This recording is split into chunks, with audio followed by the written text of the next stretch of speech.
Hello guys, good morning. Magluluto tayo ng red beans. So ito na nga, hinugasan ko na to. Itong red beans na ito ay malagkit na medyo malapot siya guys. Maganda siya. Masarap to guys. Hindi lang siya pang dessert, kundi pwede rin siya pang ulam. So ito, pinakuluan ko na siya ng isang beses.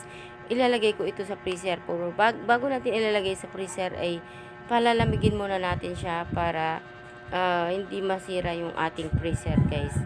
So, ayan, pinalalamig na natin. So, pagkatapos natin palamigin, ilagay na natin sa ating plastic container. Pagkalagay na natin sa ating freezer, ayan, isang araw na ito nakalagay sa freezer. So, ayan, kukunin na natin siya. Maganda tong, pag pinatigas mo siya, maganda siyang igisa. Mas mabilis ito lumambot.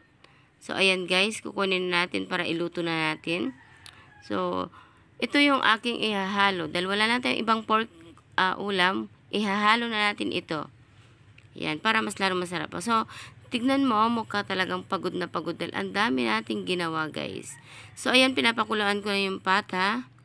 Yan yung aking ihahalo. Kaya pinalambot ko. So, meron din tayong tuyo. Inihaw ko ito. Ito yung aking pangbabagoong. Yan. Hindi ako masyadong nagbabagoong, tuyo lang ang ginagamit ko. So, iginisa ko na.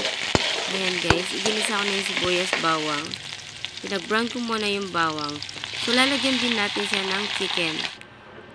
Para mas lalong masarap. At saka, cubes na chicken. So, okay na itong ating pork. So, ayan guys. Okay na yan. So, meron tayong pechay. Ayan, habang kumukulo na yung ating beans, ginisa na natin ito. Hinalo ko na lahat ng mga ingredients niya. So, ayan. Ang dami niyang ingredients. Meron siyang pork at saka chicken. So, ang sarap niyan guys. Nilagyan ko na siya ng sili para sa ganon ay medyo maanghang ng konti. Kasi alam mo na may mga tao dito. Ang hilig ng mga sili. So, ayan medyo nasunog yung ating pork. Dahil pinirito ko ng gusto. At iniligay ko na yung pechay. Ayan, dahil luto na yung ating beans. So, saglit lang siya. Okay na siya. O, ayan, tinan mo guys, malapot na siya. O. So, okay na.